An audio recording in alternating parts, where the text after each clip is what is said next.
Welcome to the ESCCA podcast, the official voice of the EuroLeague Strength and Conditioning Coaches Association. I'm your host, Roberto Iezzi.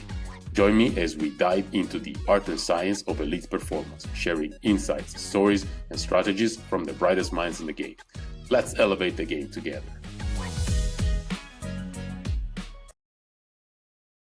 Today's guest is Justas Grainys. Justas is the athletic performance coach at Žalgiris Kaunas. Justas, welcome on the show. How are you doing? All good. How about you? I'm doing great. You're one of the first guests on our show, and we always do, and we will always do. I want to start with a brief introduction of yourself. So tell us something about your background and something about how you got to where you are right now. It's far ago. So it's my 14 or 13 years in the EuroLeague. So I finished sports coaching in Lithuanian Sports University. Later, I went to the master's degree in the sports physiology, and I started. To be honest, I started with the kids, 16 years old, and those kids now, Grigonis and Panathinaikos, Lekavičius and Žalgiris, Dimša and Žalgiris. So they are veterans. They are 30 years old kids for me because I grow up with them. And, I had opportunity to work with them later, the second team of Žalgiris. And after 2 years, I joined it, 23 years old, Žalgiris Kaunas. I'm still baby face, but imagining me 23 years old at that time. So this is my story, I don't know what's more. It's always nice to have some of the players that you work with when you were with the youth program now playing pro. And on one side it's a very good feeling for us. On the other hand, of course, make us feel a little bit old, right? Exactly. This is what I'm thinking. Yeah, I can definitely relate with this. Okay, so my first question is about the preseason and in-season assessments that you do with your players. So can you please walk us through all the different tests that you do at the beginning of the season, and also which are the main tests that then you conduct also during the season? I would say I'm telling the same phrase for everybody every time. For me, is the best assessment is injury history. Injury history is the best one. You just speak in the beginning with all your players. Later, you start to do some specific testing, and you try to find the correlation between the data which you had, for example, from previous history and the testing data. In the beginning, I would say we need to split those assessments in the three different groups. I would say we don't like this phrase prevention, but I would say prevention or weak areas, load management, and the last one would be rehab. So, for example, if I'm thinking about the weak areas, we perform a lot of different tests and we try to find the correlation between the data. For example, isokinetic dynamometer,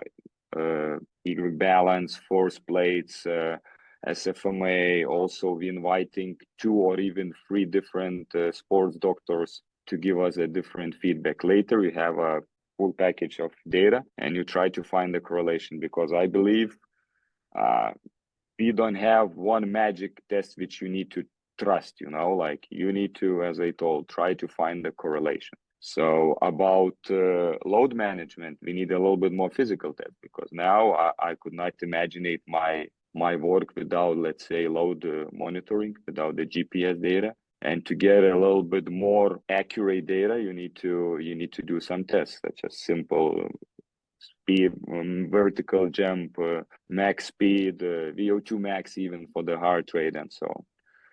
And the last topic which I mentioned, the rehab, the team doctor, the physiotherapist, the sports doctor is analyzing all the angles, all the strengths angles, such as plantar dorsiflexion, like knees, ankles, hips. So later during the rehab, you can see the results and you set the goals. What is your goal? So shortly, this is the assessments and tests which we are doing. And to emphasize, I would say you need to think about three different groups, such as load management, prevention, weak areas, and rehab.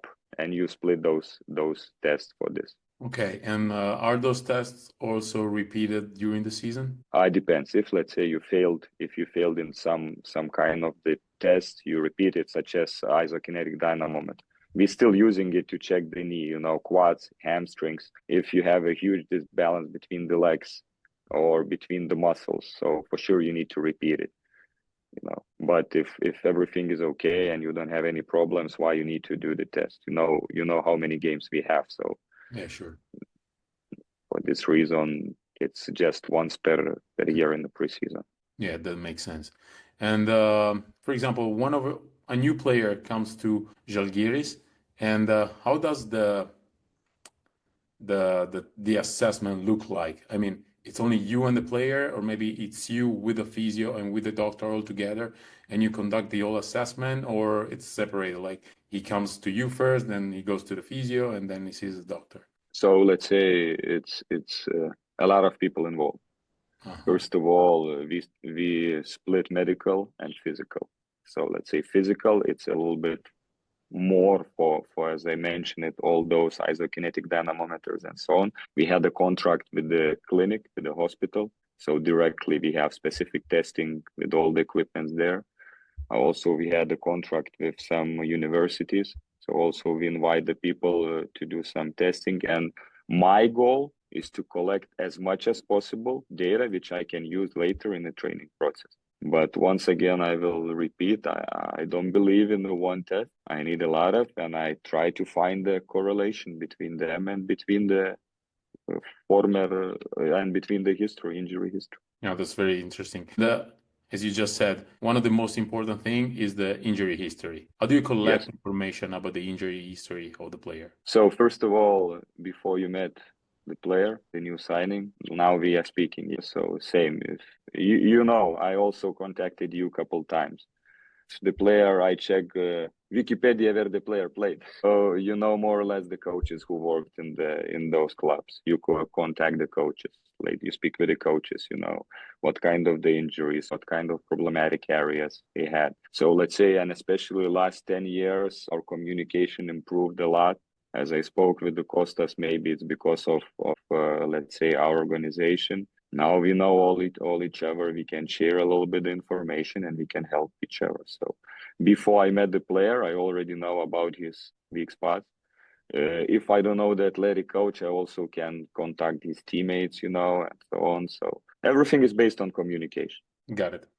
And once you have all the information that you have collected from the assessments, how do you use this information and the data that you have collected to drive the training program of each individual athlete?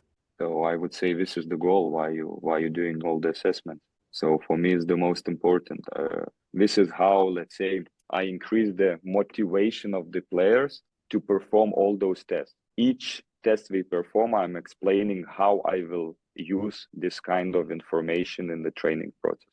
We have a lot of options, as you know. Now we can give the excuse, it's so many games, we don't have time to work. But no, believe me, I'm telling the pre-game routine, You play 90 games per season, you have 90 pre-game routines. So if you use this data for the pre-game routine, let's say you have unstable ankle or you need to improve in your dorsiflexion strength. So you every time involve those exercises in your pre-game routine and you have it. Also later, the post-game. I really believe I'm a big fan of post-game workouts. If you didn't play 10 minutes, you go directly to do the workout. Once again, you do the individualization. And another thing, which, let's say, my rule, the club rule, 60 minutes before each player should be in the practice. So, this is really helps. 60 minutes before basketball starts at basketball. Before, you can individualize the process as much as you want. So you can involve in a strength session, you can involve in a lot of different options how you can use the data. Yeah, of course. As you said, if you have 90 games, even if it's just 10 minutes at the end of the season, those 10 minutes will add up. So exactly. And if you do one exercise every time for the specific muscle groups, for sure you will improve. Like now it's the most popular phrase, microdosing. So Sure. every time you have the microdosing. Yeah, that's a perfect example of microdosing. Yes. Yeah. Yeah, you said that you are a big fan of post-game lift. I'm also a big fan of it. So can you walk us through one of your post-game lifts? How do you manage it? I would not tell it's lift. I Okay. would tell it's more conditioning, Okay. because we have a time for the lifting, Uh-huh. and the players really love to do the lifting. But if you didn't play the game, it means you missed the load, like you missed the basketball. So for this reason, I go through some kind of mix of conditioning, cardio, and also some depends plyometrics or something like this. But we never do just regular strength. Uh-huh. We have a time for the strength in those pre-practice 60 minutes before, and all the players know if they are directly after the game, we are watching stats. Oh, I didn't play 10 minutes. So it means they go to run on the treadmill. We need to do some kind of sport specific movement. And next day, for sure, we can do the weightlifting. For me, I believe if you miss the basketball load, you need to simulate the basketball For sure. That makes sense. Is it hard to convince players to do some conditioning after games? load. Not easy, but let's say we have 2 yellow cards. It means, it happens. Usually, if player didn't play, he is not happy about the coach. Coach didn't let me, or let's say I made the mistakes. He upset. He wants to go home, or some family members are waiting for him directly after the game. So 2 times per year, Justas, today I'm not doing nothing. Like please, okay, up to you. But in general, we like it, and let's say especially in Barcelona, I had 15 players, and 3 of them almost every time not playing. So they need to be ready, like. Of course. Of course. I like the yellow card thing. I think I'm gonna steal it. No, it's good. It's good, because once again, I'm telling, first of all, you are the coach. First of all, you are a human being. Later, you are the coach. So sometimes you want to leave also, but Yes, of I course. never used my. Oh, this is also a smart thing. I have the yellow card too. Wow. I will take it also. I have one yellow card to tell, hey, today I don't want to do the work. Yeah, one of my professors in school used to used to do that Oh, okay, okay. with homework. So that's Yeah, a good that's one. true. Okay, so yeah, you just mentioned the pre-practice lift. So can you tell us something about the pre-practice lift? How do they look like and how you organize them? Every day we have some kind of routine. It depends. My match day -1, match day -2, match day -3. Most of the time we don't have it. So let's say if we have match day -2 or -3, most of the time we have strength load. So as you know, the EuroLeague, you're playing Thursdays or Fridays, or if it's double week. So imagine it. You played Sunday domestic league. Monday you have day off. Most of the time Tuesday you have match day -2 or -3. So all the time we do the strength load, some kind of the lifting. Again, uh, strength load should be individualized, because depends how much minutes you played. It's double week, not double week. So if you played 60 minutes in the 2 games, I believe you need more basics. If you didn't play at all, you need a little bit more functional things with the power.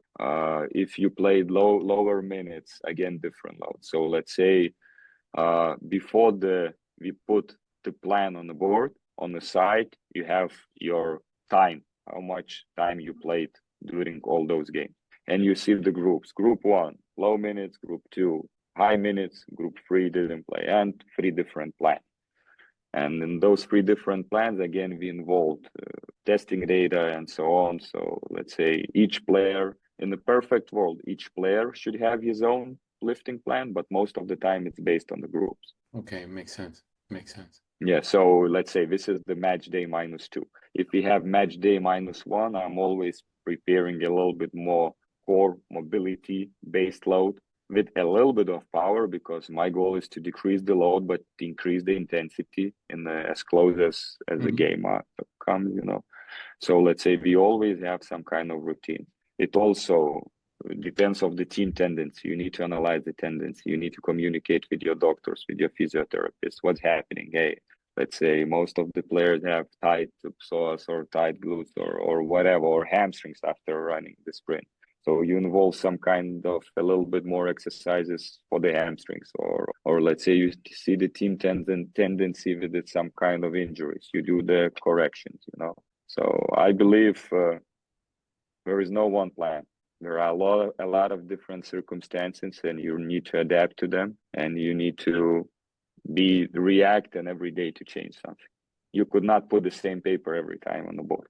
Sure. And what are your go-to power exercises for game day -1? Let's say my goal is to hit the creatine phosphate and ATP, ATF, and then as introsphate. So let's say 5 seconds, maximum speed without the fatigue, just to make the as quick as possible muscle contraction, you know, to be ready for the quick contraction, quick relax, and you stimulate your body for the game performance. But the main thing is avoid the fatigue.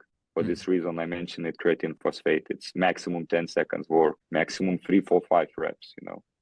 Sure. I also a big fan of, let's say, recovery day strength load to stimulate the hormone system. So it's also more or less similar thing, just through the different concept, you know.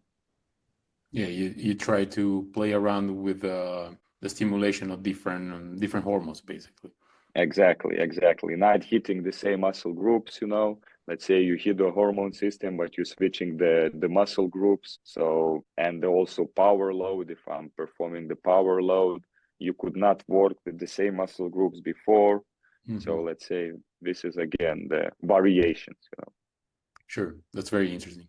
And Justas, how has your training philosophy and your training in general evolved over the years? You know, I would say, first of all, the basketball changed. So my philosophy changed when I came in Žalgiris in 2011.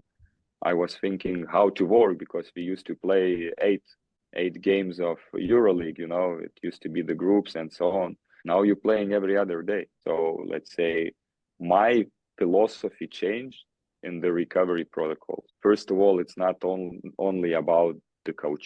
It's also about education. It's also about the post workouts. What let's say you did the workout, you educate the player.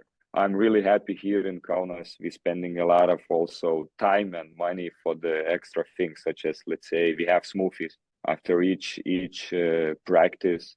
Even today, we just finished the practice we had the restaurant here in Arena. They preparing us smoothies with the individualized supplements. One of them creatine, one of them protein, you know.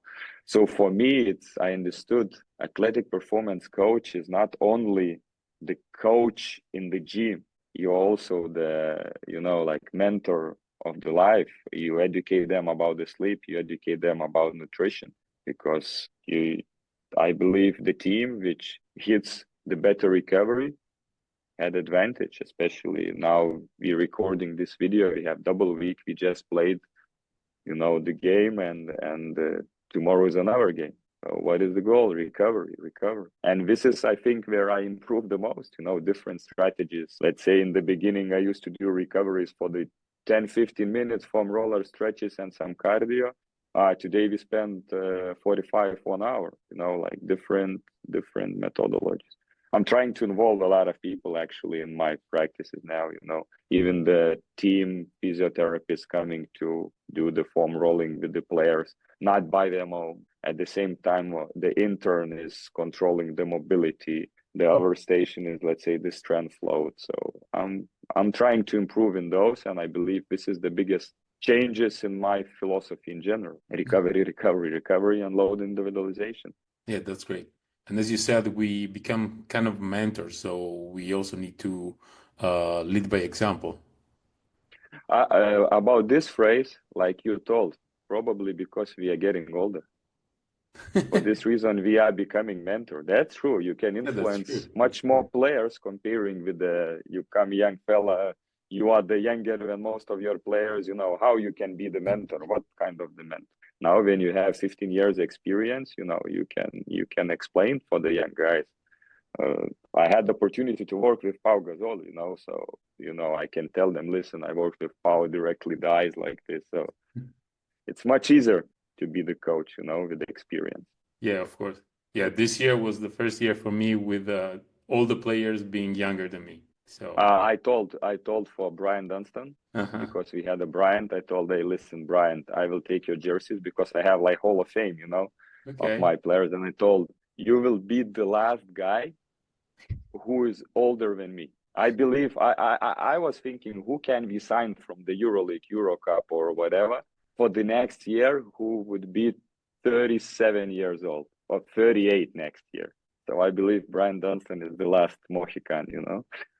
I did the same thing last year. I took David Moss's jersey, and now Okay. it's in my basement. Yeah, that's true. That's true. And this is what I'm telling. Experience, and through the experience, you adapt your training process. As you ask, how I changed, so I changed through the experience, through the lessons. For sure, I did a lot of mistakes through my career. It's normal. I don't know if it's mistakes, but when you're thinking now, it could be also, my responsibility in some kind of the problems and so on. Yeah, of course, it's all part of the process. It's a learning process for everybody, Exactly. players, coaches, Exactly. for strength coaches. And okay, it's a learning process, as I said. And the last question, and this is a question that I will ask to everybody because I'm really interested in this topic. It's about continuing education. What do you do for your continuing education, and which are some tips that you want to give to maybe some of the young listeners that are listening to this podcast? I would say never stop learning. Never stop learning, because behind your back, how many people wants to be in your place? Don't forget it. When you stop learning, you need to put your shoes like, this is a place, this is computer. So let's say I'm trying always, even today, I asked for the club again here in Kaunas. The club really supports you if you want to go in some kind of the clinic or something. So I will go to the Munich to some kind of load monitoring Kinexon event. Also the podcast, books, I'm ordering the books. Now, let's say again, maybe because I'm getting older again, we repeating this phrase. I'm reading a lot of psychological things, motivation, because you can feel how you can influence the player through the side, through this psychological part, and everybody agrees it's even more important sometimes than the physical part, because if you're weak mentally, you could not perform. So I would say a lot of information in the internet. Just you need to find the good ones, the podcast, and summits. Now in the summer, you have the summit every year where basketball coaches are coming to represent their philosophies, their ideas. It's amazing. 10 years ago, you could not think about it, So let's say in 2 days, you can create your philosophy, So I would say summits, clinics, podcasts, books, continue education. Great. This is the idea. Justas, this was a very interesting episode, and thank you very much for being our guest today. Thank you. Thank you. All right. See you soon. See ya. See ya. You've been listening to the ESCCA podcast, the official voice of the EuroLeague Strength and Conditioning Coaches Association. I'm your host, Roberto Iezzi. Thanks for tuning in. Make sure to subscribe on your favorite podcast platform, follow us on YouTube, and visit our website at escca.net. Discover exclusive benefits with our membership program. Stay ahead with our newsletter and get the latest updates on Can't Miss live and online events. Until next time, stay strong and keep elevating the game.